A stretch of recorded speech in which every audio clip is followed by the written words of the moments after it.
오늘 주일 아침 우리에게 주시는 하나님의 말씀입니다. 신약 성경 사도행전 1장 8절 말씀입니다. 이 기록된 계시의 말씀을 봉독해 드릴 때 여러분 각자의 심령 속에 실제로 그리고 실체로 거하시는 예수님 음성을 꼭 들을 수 있기를 원합니다.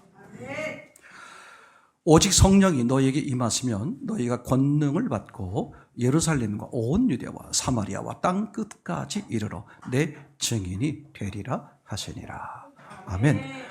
우리는 첫 번째 오늘 함께 나누려고 하는 것은 제목을 사라지는 것 이렇게 말했습니다. 사는 게 아니라 사라지는 것이다. 사람들이 왜 힘드냐? 살려고 하니까 힘든 거죠. 그죠?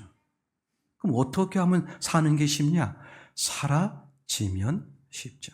목사님, 세상에 그런 게 어디 있습니까? 그죠? 열심히 살려고 해도 정말 제대로 살기 힘든 세상인데 어떻게 살려고 하지 않고 사라질 수 있습니까? 그죠? 그런데 사라지고 있더라고요. 그게 하나님의 계획이고 하나님의 은혜입니다. 그럼 사라지기 위해선 뭐가 필요하겠어요? 사라지게 하는 원동력이 필요하겠죠. 우리는 그걸 확실히 합니다. 바로 그분이 하나님이시죠. 첫 번째 우리가 단락으로 생각해 보려는 것은 우리를 향한 하나님의 계획입니다. 에베소서 1장 4절 내용에 보면 이렇게 말씀하세요. 하나님이 창세 이전에, 세상을 창조하기 이전에 이미 우리를 선택하셔서 어떻게 만들었냐면 완전하게 만들었다.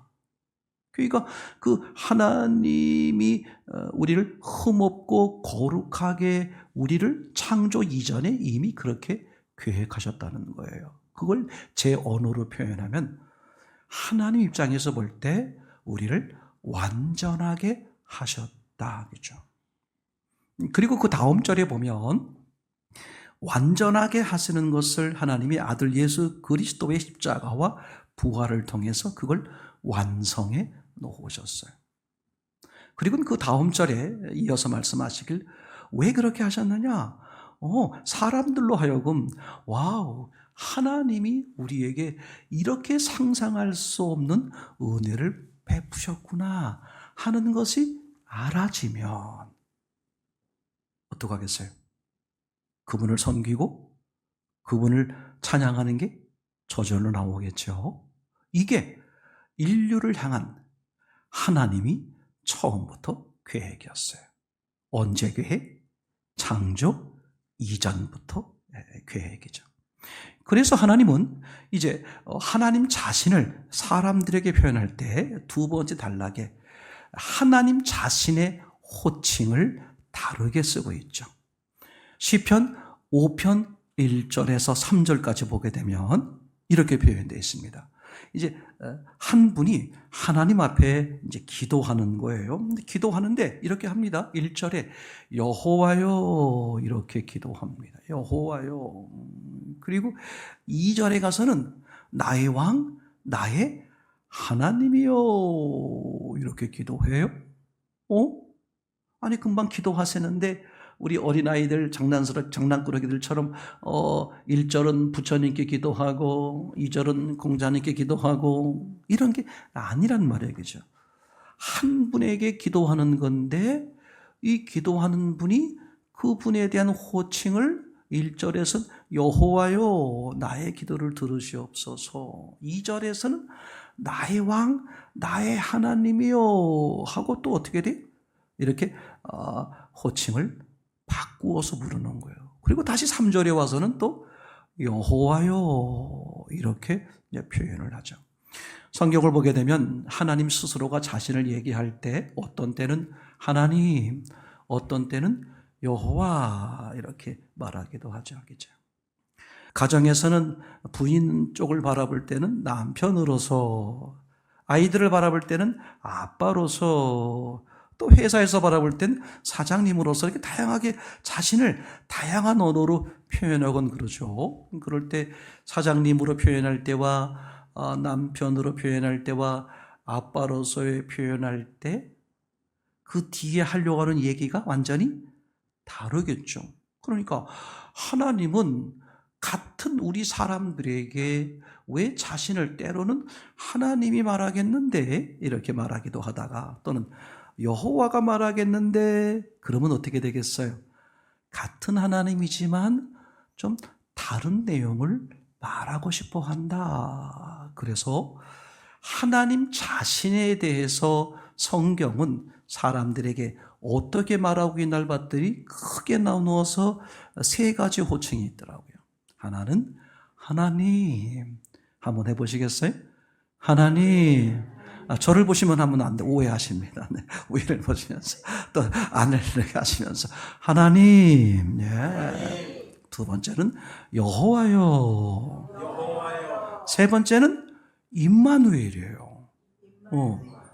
나와 함께 하시는 하나님. 그러니까 하나님은 하나님 자신을 하나님, 여호와, 임마누엘 이렇게 바꾸어서 자신을 표현할 때가 많이 있어요. 그렇죠? 너희가 사망의 음침한 골짜기에 다닐지라도 두려워하지 마라. 내가 너와 함께하리라. 그죠? 그 사람에게 어떤 하나님을 말하고 있어요? 임마누엘의 하나님을 말하고 있는 거죠. 그러면 하나님은 왜 자신을 이렇게 표현하고 있을까? 그죠? 왜 이렇게 표현하고 있을까? 세 번째 단락에 보면 이걸 속성 이렇게 표현합니다. 하나님은 자신의 그 속성을 세 가지로 우리에게 표현해 주고 있어요. 엘로힘적 속성, 여호와적 속성, 임마누엘적 속성. 이렇게 자신을 사람에 따라서 또는 그 사람의 믿음의 상태에 따라서 표현을, 행동을, 역사를 다르게 하는데 그 다르게 하는 내용을 정리해보면 저 세 군데 속에 하나가 들어가 있어요. 그래서 어떤 사람한테는 엘로힘 쪽으로 하시는구나. 어떤 사람한테는 여호와 쪽으로 다가오시는구나. 어떤 사람한테는 임마누엘적 입장에서 얘기하시는구나. 성경 전체를 보면 우리는 그것을 구분하기가 쉽게 돼 있습니다. 그렇죠? 그러면 한번 생각을 해보면 엘로힘의 하나님, 여호와 하나님, 임마누엘 하나님, 그러면 이것을 너무 막 복잡하게 생각할 것은 없을 것 같고, 하나님이 사람을 만드시면서 사람의 삶의 모습을 통해서 이걸 아주 잘 표현해 주셨어요. 두 가지로 생각해 볼 수 있는데, 하나는 뭐냐 하면 남자와 여자. 하나님이 남자를 만들고 남자에게서 여자를 만들어 둘이 부모를 떠나서 연합하여 한 몸이 되게 하는 하나님이 사람을 그렇게 만드셨어요. 이것은 하나님이 사람을 향한 하나님의 계획과 의도가 있기 때문에 그것을 그런 식으로 사람들이 알아보기 쉽게 하기 위해서 그렇게 표현을 한 거죠. 자, 그러면 한번 생각을 해보세요. 남자가 있고 여자가 있어요. 서로 모르는 사이예요. 근데 어떤 분이 두 사람을 이렇게 엮어주고 싶어요. 그래서 중간에 서서 이 사람과 저 사람을 서로 만나게 해주겠죠. 그러니까 처음은 어떤 사이였어요? 남남이었어요. 이름도 몰랐죠. 그렇죠? 그러니까 하나님과 우리는, 하나님과 사람은 모르고 있었어요. 물론 하나님은 사람을 아시지만 사람은 하나님을 몰랐죠. 사람 입장에선 하나님을 모르니까 남남이에요. 맞습니까? 이렇게 남남인데 하나님은 뭐 하고 싶어?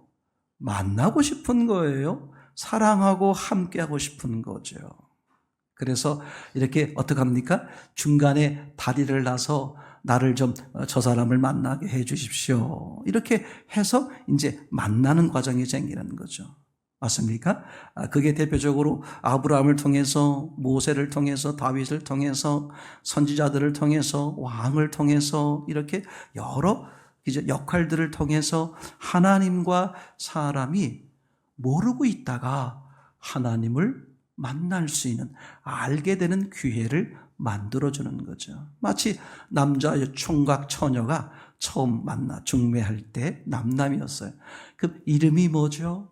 취미가 뭡니까? 그죠? 우리 양식을 좋아하시나요? 한식을 좋아하시나요? 그죠? 처음 만나는 사이인 짜장면 먹으면 안 됩니다. 이렇게 해가면서 서로 이제, 그죠? 최대한 자기가 가지고 있는 위트나 모든 끼를 최대한 이렇게 발광을 해서 상대방에게 어필될 수 있도록, 그죠? 그리고 저녁 먹고 영화까지 보면 거의 50%는 성공한 거죠. 다음번 만날 수 있는 전화번호를 받을 수 있지 않습니까? 이제 그렇게 해가면서 하나님이 처음에 우리를 대할 때 그렇게 하시는 거죠. 우리가 하나님을 모르니까 하나님은 우리가 하나님을 알아볼 수 있도록 하나님이 나타나십니다. 그게 대부분이 뭐냐면 기적이에요. 기적. 사람 눈에 보이게 나타나거나 무슨 이상한 현상을 일으켜서 이것 봐라. 이거 하나님이 계신 거 아니야? 이렇게 하나님 입장에서는 자기의 진짜 모습을 보이는 게 아니라 가짜 모습을, 임시의 모습을 보이는 거죠. 마치 남녀간에 처음 중매하는 것처럼. 이걸 우리가 만들어낸 언어가 뭐냐 하면 엘로힘적 속성. 그죠? 아직 서로 친밀하지 않은 단계에서 하는 방식. 그죠? 그래서 이렇게 연인이 깊어지는 사랑이 되기 전에 처음 만나러 나갈 때 어떡합니까? 그죠? 가능한 한 머리도 훅가시를 훅 집어넣고 할 수 있는 모든 걸 다 동원해서, 그죠? 자기의 본 모습이 나가는 거예요? 가짜 모습이 나가는 거예요? 가짜 모습으로 서로 이렇게 교제하고 관계할 때가 많잖아요. 왜? 서로의 진짜의 모습을 드러낼 때 단계가 아니기 때문에 그게 이제 우리 표현으로 엘로힘적 속성. 이거를 엄마가 아기를 대할 때 모습인 거죠. 엄마는 아기를 100% 사랑합니다. 그런데 아기는 아직 엄마를 잘 몰라요. 그래서 엄마는 아기의 의사를 묻지 않고 일방적으로 결정하죠. 아기가 태어날 때가 되면 엄마가 보기에 가장 이쁘고 좋은 베네 옷을 준비하기도 하고, 그죠? 이렇게 엄마가 일방적으로, 그러나 전제가 뭐예요?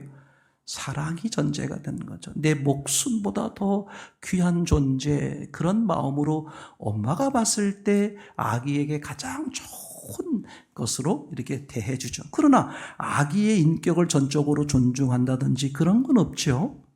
그렇게 하는 모습이 바로 엘로힘적 속성이다. 여호와적 속성은 어떤 거냐? 하나님이 어떻게 대한다는 말이냐?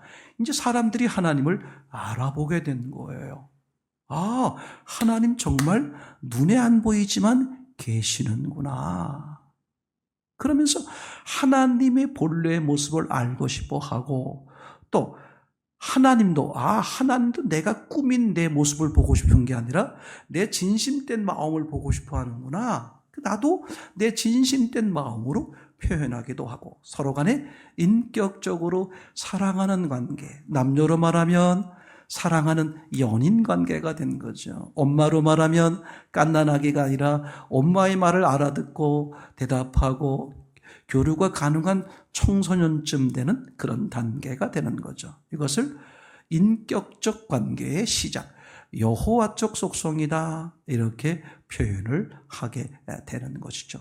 이 단계가 되면 신앙생활 가운데 기적이라든지 이런 거는 많이 사라지곤 합니다. 여호와적 단계는 서로 인격적으로, 그럼 뭐가 시작돼요? 꾸미는 게 아니라 자기의 본 마음, 본 모습으로 하나님을 대하기 시작되죠. 그러다가 서로 이제 마음과 마음이 통해서 하나가 되고 싶다. 그러면 결혼하잖아요. 그죠? 그럼 결혼하면 어떻게 됩니까? 결혼한 것을 하나님 입장에서는 임마누엘. 그죠? 그러니까 결혼한 입장에서 남편과 아내 서로 대하는 것과 연인 사이에 남편과 아내가 사랑하는 사람끼리 대하는 말이나 언어나 내용의 무게가 다르죠. 두 분이 다투었어요. 옆에서 보는 거예요. 아니, 저분이 지금 연인 사이인지 아니면 이제 막 신빙 부부 사이인지를 구분할 수 없어요. 근데 어떤 말이 오가냐면, 정말 자기야, 정말 그렇게 할 거야? 오빠, 정말 그렇게 할 거야? 우리 헤어져. 그럼 관둬. 여러분 생각을 해보세요. 그러면 그런 말을 들어보면 어떤 단계다? 저건 연인 단계다. 결혼한 단계에서는 어떻게 해요? 서로 다투고 뭐해도 최대한 말을 아끼고 안 하고 조심하는 게 뭐예요? 우리 헤어져. 이런 얘기를 거의 안 하죠. 그걸 혹시 한다고 하더라도 부부 사이에서는 어떻게 돼요? 깊이 듣지를 않는 거예요. 화나니까 하는 말이죠. 연인 사이에서는 헤어져. 그러면 진짜 얼마든지 뭐예요?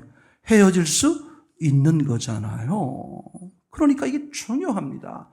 하나님이 남편 된 입장에서 그 사람에게 말씀하는 것과 연인 된 입장에서 말하는 것과 그리고 아직 이제 겨우 서로 이제 소통만 할 정도의 그 단계에서의 말씀하는 것이 얼마든지 무게가 다를 수 있다. 맞습니까? 부부가 되고 나면 웬만한 걱정들은 다 사라지는 거예요. 주님이 무슨 말씀하셔도 나는 뭐다? 당신의 아내입니다. 위치가 달라져요. 하나님이 나를 대하는 위치가 완전히 달라집니다. 이렇게 하나님은 그죠? 하나님의 창조 이전에 이루어 놓으신 계획을 이루시기 위해서 우리에게 이런 단계로 다가오시고 역사하신다. 네 번째, 그래서 우리는 이런 단계나 이렇게 하는 과정을 통해서 우리가 뭘 하게 되느냐? 하나님을 알아지게 되는 거예요. 하나님이 이런 분이구나. 하나님이 이렇게 하셨고 이렇게 하려고 그러시는 거구나 하고 어떻게 돼요? 하나님에 대해서 알아지기 시작하게 되는 거겠죠. 시편 119편 71절에 보면 고난은 우리에게 뭐라 그랬어요? 유익이다. 그죠? 이게 무슨 관점입니까? 하나님을 알게 하는 도구로 우리에게 뭐가 있다? 고난이 있다. 이건 육신을 가진 인간에겐 고난이 뭐야? 이건 당연히 있는 거예요. 고난 없는 삶은 없어요. 흙수저로 태어났던 금수저로 태어났던 서로 내용만 다를 뿐이고 크기만 다를 뿐이지 다 인생엔 뭐가 있습니까? 고난이 있는 거예요. 맞습니까? 그러면 이 고난이 물질 때문에 왔던 질병 때문에 왔던 환경, 사업 여러 가지 상황으로 어떤 이유로 간에 원인으로 왔든 간에 그것을 바라보는 사람은 아직도 어린아이 단계가 되는 거죠. 그런 여러 가지 일들이 벌어질 때 어느 관점으로 봐야 된다? 창세 이전에 이미 이루어 놓으신 하나님의 관점으로 보는 사람은 훨씬 빠른 복된 인생이 된다. 제가 조금 살아보니까 이제 좀 더 정리가 되는 거예요. 그렇구나. 저는 짧지만 제 인생 가운데 아직도 누구에게도 한 번도 말해보지 않았지만 제 마음 가운데 풀지 못한 숙제가 있어요. 하나님이 그렇게 최종적으로는 사인하셔서 하신 걸 텐데 왜 그렇게 하셨을까에 대한 답을 저 나름대로 확고히 가지고 있지는 못해요. 그러나 제가 확신하는 것은 크게 너에게 유익이다. 이게 알아지기 시작하는 거예요. 저는 이 점에 대해서 그죠? 하나님에 대한 조금도 의심이나 원망이나 어떤 점에 대해 없어요. 다만 그 하나님의 계획이 뭘까? 그죠? 이게 신기하더라고. 어릴 때는 하나님이 이렇게 하려고 그러셨구나 하고 확신이 왔어요. 청소년 되니까 어떨 것 같아? 그게 바뀌면서 더 깊어지고 높아져. 하나님은 이것까지 계산하셨구나. 게다가 이제 어른 돼 보니까 또 뭐가 바뀌어? 그때 봤던 그 확신과 기준이 더 깊어지고 넓어지면서 그러는 사이에 제가 뭐가 생겼느냐?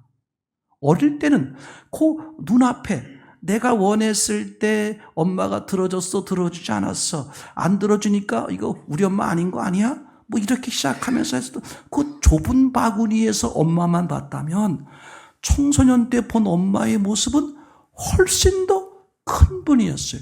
어른 되고 나서 본 엄마의 모습은 더 큰 모습이었어요. 바로 그런 거죠. 알아지더라고. 하나님의 광대하심이 점점 더 알아지게 되니까, 아하, 하나님이 창조 이전부터 그 계획하신 완전하게 하시는 것, 하나님의 아들로 삼아서 그 하나님과 화목한 관계가 깊어지고 넓어지고 깊어지고 넓어지려게 하시는 그 하나님의 계획과 이루심이 삶을 통해서 알아지니까, 시편 기자가 됐든 욥의 기자가 됐든 뭐라고 고백해야 돼? 고난은 내게 유익이다. 그러면서 고린도전서 10장 13절에 고백하는 것처럼 우리가 감당할 시험 밖엔 감당한 것, 그죠? 당할 것이 없다. 이게 마음이 얼마나 와닿는지 몰라요. 하나님은 나보다 나를 더 잘 아신다. 내가 나를 가장 잘 안다고 생각하는 거잖아요. 엄마도 내 마음 몰라. 그죠? 근데 내가 나를 아는 것보다 하나님은 나를 더 잘 아신다. 왜냐하면 하나님은 나를 만드셨기 때문에 이게 알아지더라고. 하나님은 나보다 나를 더 사랑하시는구나. 처음엔 그렇게 들었는데 정말 그런가? 삶을 돌이켜보니까 맞아. 하나님은 나보다 나를 더 사랑하셔. 이게 알아지더라고. 왜? 나를 위해서 하나밖에 없는 창조주 아들을 죽이시는 거예요. 창조주가 피조물에 불과한 나를 위해서 대신 목숨을 내어놓으셨다면 그보다 큰 사랑이 어디 있겠는가. 이게 알아지게 되니까 어떤 결론에 도달하느냐.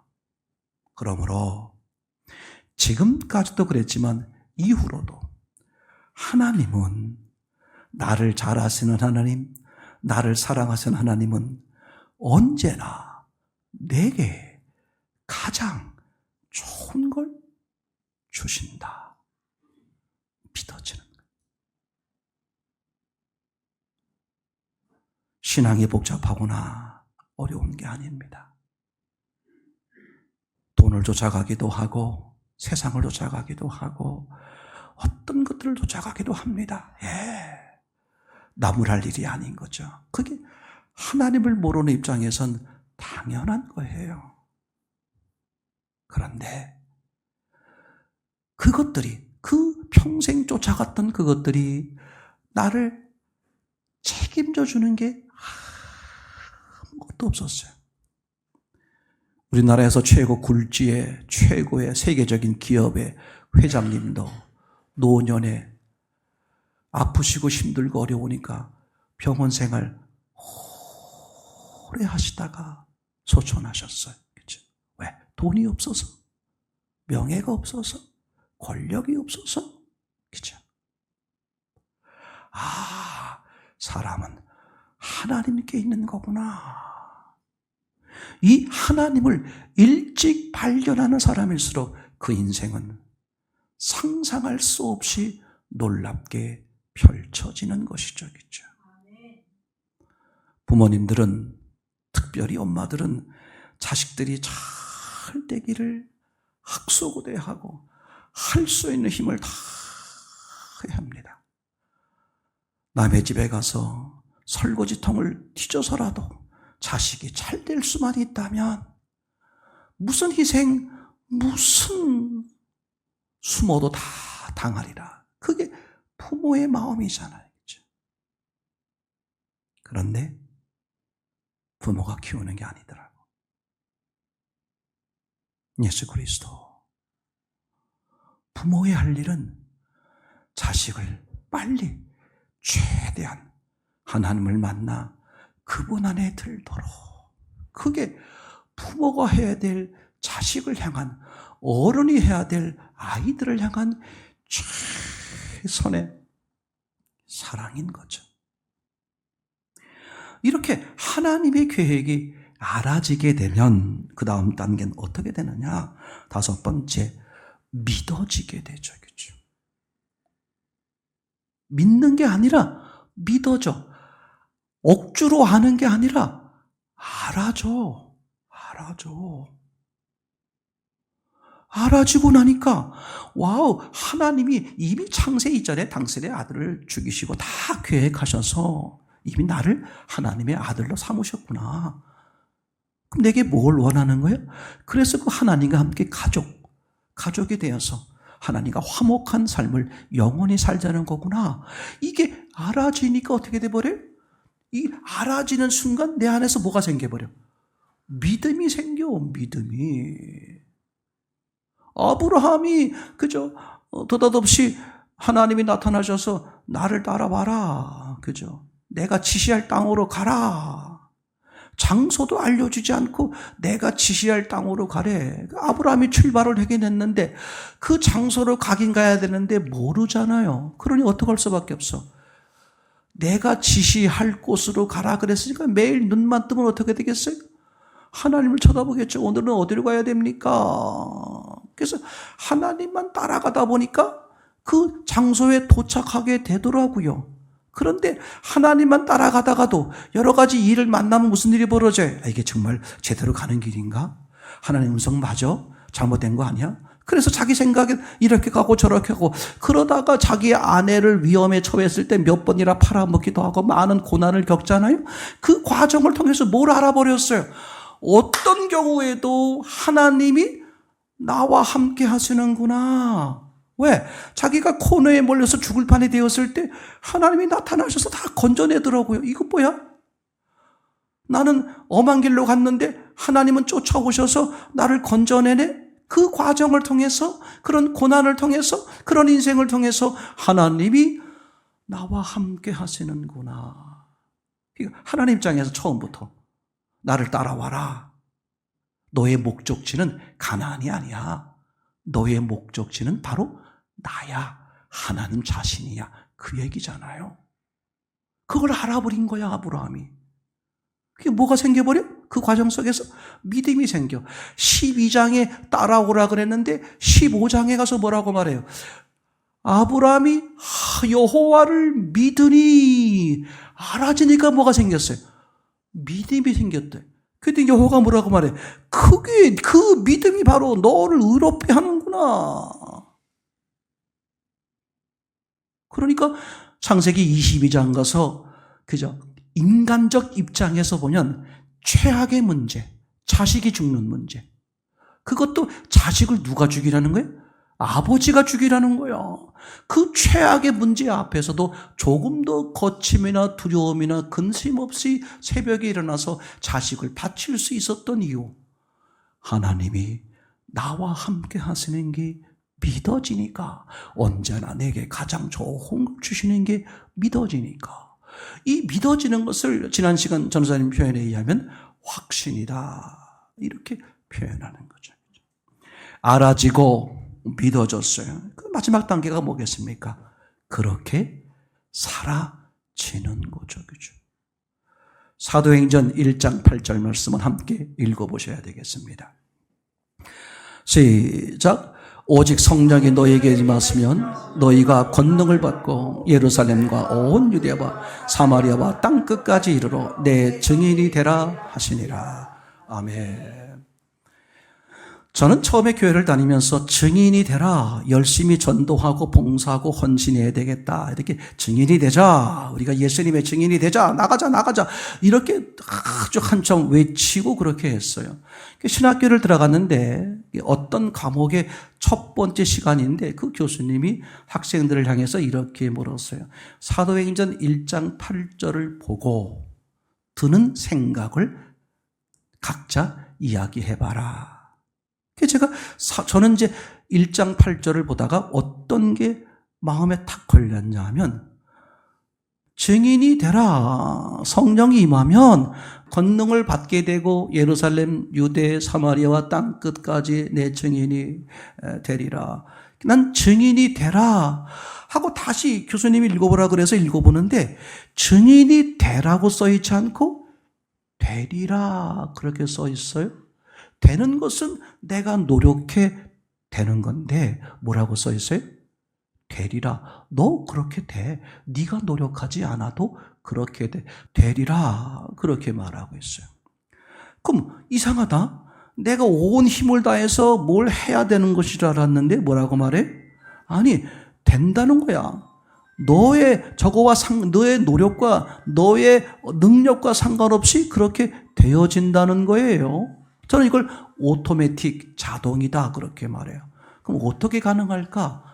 권능을 받고 그렇게 되어지는 능력이 생긴다는 거예요. 그러면 그런 능력이 어떻게 생겨? 성령이 임하시며. 그러니까 하나님이 내게 오시면 나의 주인, 나의 왕, 나에게 임마누엘 하시면 능력이 저절로 생긴다. 3일 금식 후에 생기는 게 아니라 예수님이 나의 주인으로 오시면 뭐가 생겨버려? 능력이 저절로 생겨버려. 인간적 기준으로 봤을 때 가장 큰 능력이 뭐예요? 영원히 죽지 않는 능력. 예수님이 임하면 무슨 능력이 저절로 생겨요? 영원히 죽지 않는 능력. 쌀로 말하면 100kg를 듣는 거예요. 100kg 드는 사람이 10kg를 못 들겠어요? 영원히 죽지 않는 능력이 있는 사람이 병을 못 고치겠어요? 고칩니다. 근데 중요한 것은 그죠? 모든 능력의 근원은 누구다? 성령, 예수님이에요.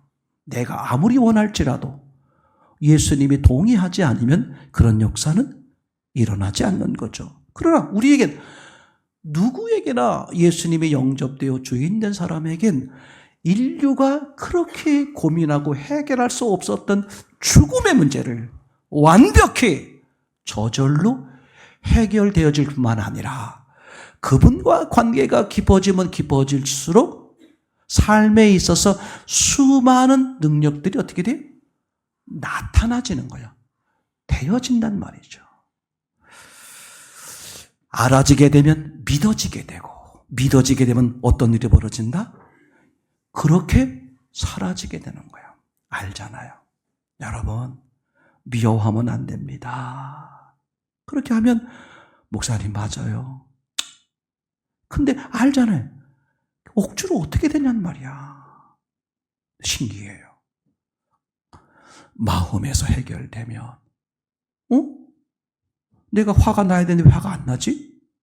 내가 조급해야 되는데 왜 조급하지 않지? 내가 왜 이래야 되는데 왜 이렇지 않지? 뭐가 바뀌었으니까? 마음이. 이 마음이 어디서 온 거예요? 하나님의 마음, 하나님의 사랑, 하나님의 능력. 이게 놀라운 거예요. 이게 되어지는 거예요. 놀랍더라고. 하나님의 사랑이 내게 임해버리니까 하나님이 임하면 하나님의 사랑이 그분이 입으세요. 예수님이 내게 오실 때 예수님이 빈 껍데기로 오시는 게 아니에요. 예수님이 가지고 있는 모든 것을 다 어떻게 가지고 오시는 거야. 덩달아 생기는 거야. 아멘. 예수님과 결혼하면 뭐가 생겨버려?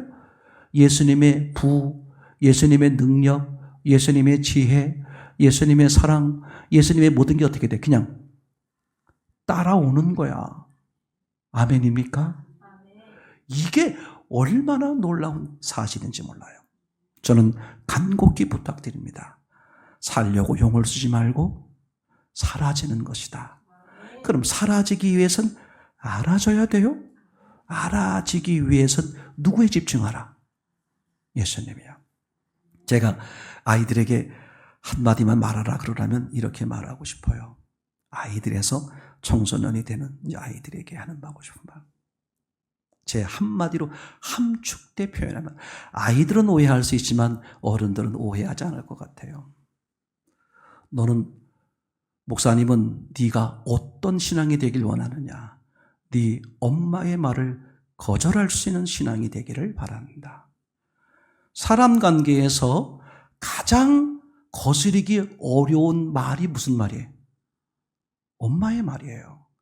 얼마나 나를 사랑하고 나를 낳아주 길러주셨는데 엄마의 말을 거절하기가 얼마나 어려워요. 그러나 주님의 말씀과 사랑하는 엄마의 말이 서로 다를 땐 눈을 질끈 감고 누구의 말씀을 따르라? 하나님의 말씀을 따르면 엄마는 잠시 섭섭할지 모르지만 그게 네가 사는 길이고 엄마가 사는 길이다. 알아져서 믿어져서 사라지는 그 예수님의 큰 은혜를 누리기를 소원합니다.